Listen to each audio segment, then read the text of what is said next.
હાલો, જય ભોળાનાથ, જય માતાજી. સાધુ સંતોને મારા પ્રણામ. L news Jitendragiri channel, L news Jitendragiri ચેનલમાં સંતોને જય ભોળાનાથ. મિત્રોને પણ જય ભોળાનાથ. સંતોને મારા ઓમ નમો નારાયણ. તમે વિચારતા હશે કે જીતેન્દ્રગીરી હમણાં ન્યૂઝ ઓછા આવે છે. હા, કામની હિસાબે હમણાં ન્યૂઝ બનાવી શકાતા નહોતા, પણ હવે આપણે થોડો ન્યૂઝમાં પણ ફેરફાર કરી નાખ્યો છે. રોજે 4 થી 6 સાંજે એલ ન્યૂઝ જીતેન્દ્રગીરી રોજે 4 થી 6 આવશે. પહેલાં આપણે સવારે બહાર પાડતા, હવે 4 થી 6 વાગ્યા સુધીની અંદર એલ ન્યૂઝ જીતેન્દ્રગીરી સમાચાર આવી જશે. તો મારે કે સંતોને એ કહેવું છે કે હમણાં સંતોના કપડાં પહેરી અને પહેલાં આ લોકો ધતિંગ કરતા, હવે ચોરીઓ કરવાનું શરૂ કર્યું છે. જાણવા એવું મળ્યું છે કે દિવસના સંતોના કપડાં પહેરી અને માગવા નીકળે છે, ભિક્ષાવૃત્તિ કરવા નીકળે છે અને રાત્રે ચોરીઓ કરવા નીકળે છે.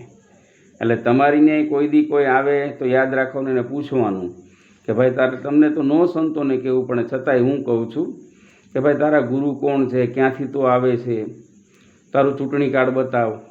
મિત્ર, એક સંતે સાવરકુંડલાની અંદર આશ્રમ હતો. આશ્રમમાં એણે એક જણાને આશરો આપ્યો હતો. રાતના સમયે આવ્યો. સંતોને તો શું હોય, સંતો તો આશરો આપે. સંતોને એવું હોય કે ભાઈ રાત્રે આવ્યો, સંત કહેવાય, સાધુ કહેવાય, એના દિલમાં દયા હોય. પણ આ તો કળિયુગ છે અત્યારે.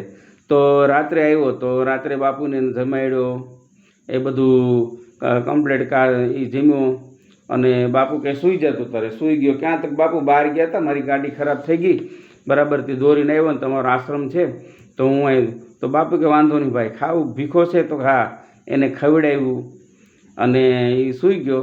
બાપુ કે અંદર સૂઈ જા, નહીં બાપુ બહાર સૂઈ જાઓ, મને ખાલી તમે ઓછી. બાપુ કે ઓશીકું હું આલે, એ કે આલે ગાડલું આલે, ઓશીકું આલે, ચાદર આલે, ટેસ્ટથી સૂઈ જા અને પાણી રે આલે. એ કે પાણી આપ્યું, તું તારે જગ જમાડ્યો. ચા પાણી પીવા છે કાંઈ જમીને? તો કે નહીં બાપુ. સંત કહેવાય. સંત જે એ સંતની અલગ વાત હોય. હવે મિત્ર, થયું કેવું, એલ ન્યૂઝ જીતેન્દ્રગીરીમાં તમને આ વસ્તુ જાણવા મળશે. સાધુ સંતમાંથી, સાચા સંતોમાંથી કેવું થાય. આ વાતને ઘણો સમય થઈ ગયો, પણ હું તમને એલર્ટ કરું છું. સવારના પોરમાં સીધા પોલીસ ત્યાં, કારણ કે જીપીએસ બતાવતું હતું કે ભાઈ આ માણસ અહીંયા છે.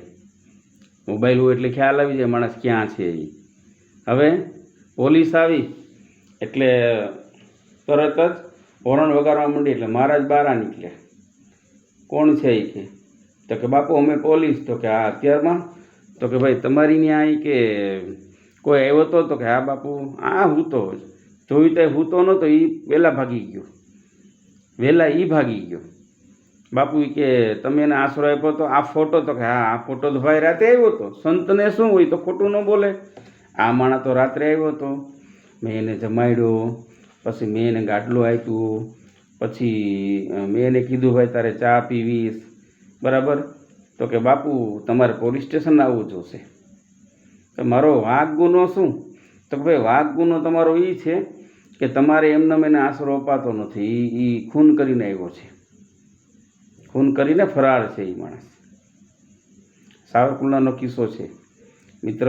હમણાં 2-2.5 વર્ષ થઈ ગયા છે.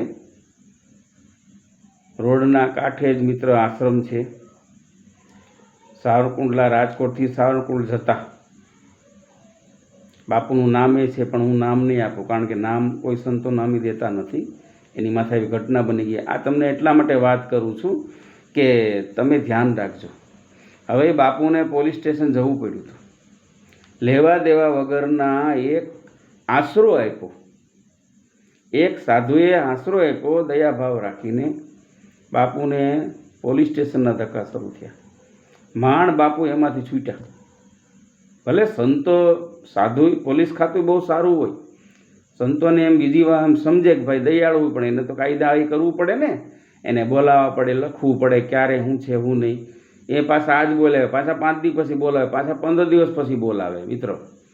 એટલે ખાસ જીતેન્દ્રગીરી તમારો દીકરો, હું પણ સાધુ, તમે બધા મને ઓળખો છો. આમાં જેટલા બધા સબસ્ક્રાઈબરો છે સંતો બધા મને ઓળખે છે.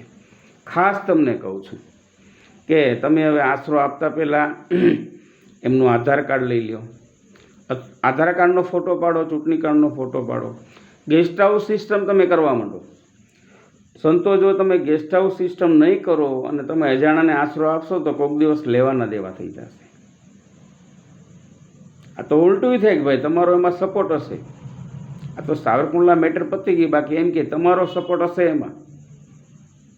આ માણસને તમારો સપોર્ટ તો જ્યાં આવ્યો હોય ને તમને ખબર હોય તો શું કરવાનું? તો પોલીસ કહેવાય, કાયદાનું કામ કરે. એટલે યાદ રાખવાનું, જીવનની અંદર આશરો આપતા પહેલાં વિચારજો. આ ન્યૂઝ બનાવવાનો હેતુ એ છે કે મારા ભોળા સંતો ખાસ ધ્યાન રાખવાનું. આ તો કળિયુગ છે કે ભાઈ તમે આ જાણીતા હોય તમારા તો કોઈ સવાલ નથી કે ભાઈ જીતેન્દ્રગીરી બાપુ આવ્યા તો આપણે ઓળખીએ, ભાઈ પત્રકાર છે, આ ચેનલ એની હાલે છે, એનું અખબાર ચાલે છે, આ બધું તમે ઓળખો. તો મારા ડોક્યુમેન્ટ તમે ન લો, તમે મને ઓળખતા હોય, તમે તરત કહી કે ભાઈ બાપુ છે એની આ ચેનલ આવે છે.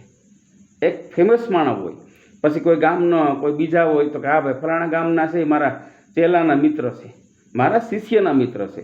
કાલાવર એને કર્યું, તમે એના મિત્રને ગોતી કે ભાઈ આ કોણ હતો. એ કોઈ સવાલ નથી જાણીતાનો. પણ અજાણી વ્યક્તિ હોય એને તમે આશરો ન આપતા. જો એને તમે આશરો આપશો તો મુસીબતમાં આવી જશો. ઓમ નમો નારાયણ. જય દશનામ, જય ભોળાનાથ. મારી ચેનલ સબસ્ક્રાઈબ કરજો. એલયુ જીતેન્દ્રગીરી. અને સંતો માટે, સાધુ માટે હું આવા નવા સમાચાર સાધુના હિત માટે પ્રસિદ્ધ કરતો રહીશ. જય ભોળાનાથ.